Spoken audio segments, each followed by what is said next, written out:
क्या हार्दिक पांड्या के चलते मुंबई इंडियंस की सनराइजर्स हैदराबाद के सामने हार हुई?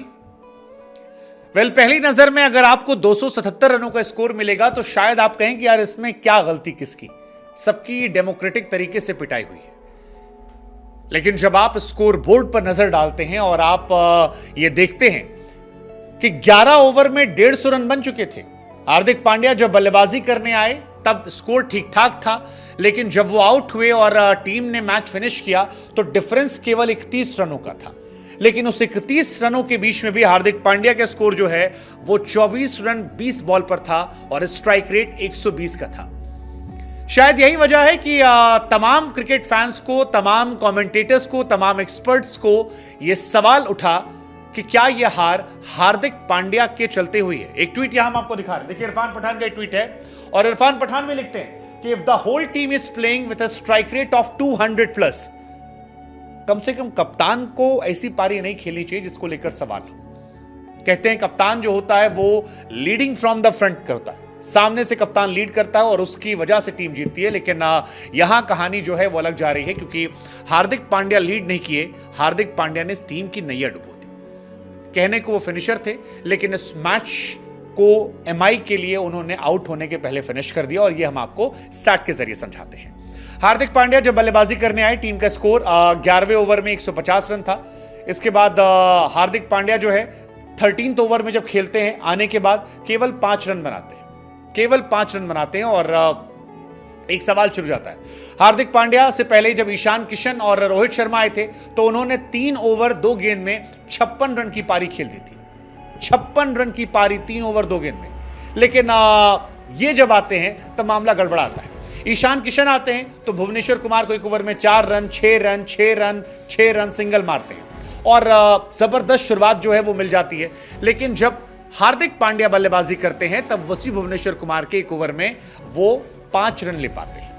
मुंबई इंडियंस की अगर आप रनचेज की कहानी को देखेंगे तो आपको काफी हद तक कहानी समझ में आ जाएगी कि पहले 3 ओवर में 50 रन जाते हैं, 4 से 6 में 26 पर 2, 7 से 12 में 89। लेकिन इसके बाद जब हार्दिक पांड्या की एंट्री होती है तो 13वें ओवर से लेकर 16वें ओवर के बीच में केवल और केवल 25 रन बनते हैं और विकेट गिरता है कप्तान पांड्या का। सवाल यहीं पर नहीं खत्म होते हैं। हार्दिक पांड्या की बल्लेबाजी जो है वो क्वेश्चन में पिछले मैच में भी थी। हार्दिक पांड्या के कॉन्फिडेंस को लेकर सवाल था। पिछले मैच में हार्दिक पांड्या ने अपने ऊपर टिम डेविड को भेजा था। टिम डेविड राशिद खान के सामने संघर्ष करते नजर आ रहे थे, वो सिंगल नहीं ले रहे थे, तब भी सवाल खड़े हुए थे। लेकिन ऐसा लगा कि इस मैच में शायद हार्दिक सेल्फ कॉन्फिडेंस से ज्यादा लोगों को प्रूफ करने के लिए आए थे और उस प्रूफ करने में जब बाकी बल्लेबाज 200-250 के स्ट्राइक रेट मेंटेन कर रहे थे तो हार्दिक 120 के स्ट्राइक रेट से टीम की नैया डुबो रहे थे। उदाहरण के तौर पर रोहित शर्मा ने 12 बॉल पे 26 रन बनाए, जिसमें 3 छक्के 1 चौके थे और उनका स्ट्राइक रेट 216 का था। आप ईशान किशन की बात करेंगे, 13 बॉल पे 34 रन बनाए, 4 छक्के 2 चौके और स्ट्राइक रेट 261 का था। इसके बाद नमन धीर, नया लड़का, उसने 14 बॉल पे 30 रन बनाए, 2 छक्का 2 चौका, वो भी 200 प्लस के स्ट्राइक रेट से था। नीचे भी जो बल्लेबाज आए उसमें रोमियो शेफर्ड 6 बॉल पे 15 रन, 250 का स्ट्राइक रेट और टिम डेविड 22 बॉल पे 42 रन, 190 का स्ट्राइक रेट। यानी ऑलमोस्ट पूरी टीम जो थी वो 200 के स्ट्राइक रेट के आसपास गेंदबाजी कर रही थी, बल्लेबाजी कर रही थी। लेकिन हार्दिक पांड्या जब बल्लेबाजी करने आए तो 20 बॉल पर 24 रन और स्ट्राइक रेट 120 का। और यही से हमारा सवाल है कि एक ऐसा मैच जिसमें एक लड़के ने 16 बॉल पे हाफ सेंचुरी मारी हो, एक लड़के ने 18 बॉल पे मारी हो, किसी ने 23 से मारा हो, किसी ने 24 से मारा हो, अगर हार्दिक पांड्या 20 बॉलों का सामना करके 24 की जगह 54 रन बना देते तो जो 31 रनों की हार हुई है यह हार नहीं होती और यह मैच ऐतिहासिक होता जिसमें जीत जाती है। हार्दिक पांड्या की जो टीम है मुंबई इंडियंस, उसे 10 ओवर में 137 रन चाहिए थे, लेकिन पूरा मैच पलटने लगा। पैट कमिंस ने सिर्फ 3 रन दिए 15वें ओवर में। मुंबई इंडियंस को आखिरी के 5 ओवरों में रन चाहिए थे, लेकिन कमिंस एक तरफ सामने captain leading from the front थे, तो वहीं दूसरी तरफ हार्दिक पांड्या जब बल्लेबाजी कर रहे थे तो 18 बॉल ऐसी गई जिसमें बाउंड्री नहीं गई थी। बार बार हम कह रहे हैं रोहित 216 स्ट्राइक रेट, ईशान 261, नमन 214, तिलक 118, 188, हार्दिक 120, टिम डेविड 200। ये सवाल अपने आप में महत्वपूर्ण है और ये सवाल सिर्फ बल्लेबाजी तक नहीं है, आप गेंदबाजी की बात भी कीजिए।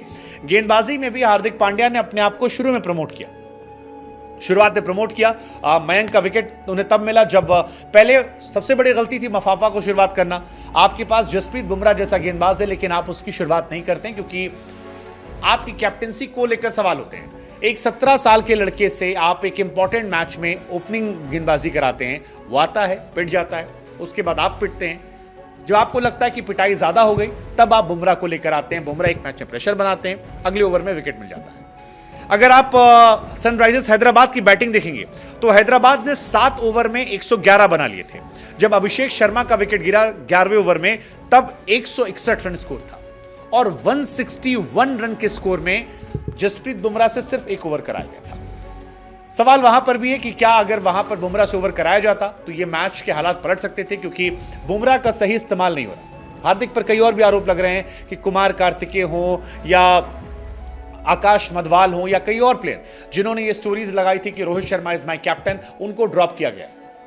कितना सच कितना झूठ कितना फसाना पता नहीं, लेकिन इस मैच ने हार्दिक पांड्या द फिनिशर को लेकर सवाल खड़ा कर दिया है। सवाल यह भी, क्या हार्दिक T20 वर्ल्ड कप में फर्स्ट चॉइस है?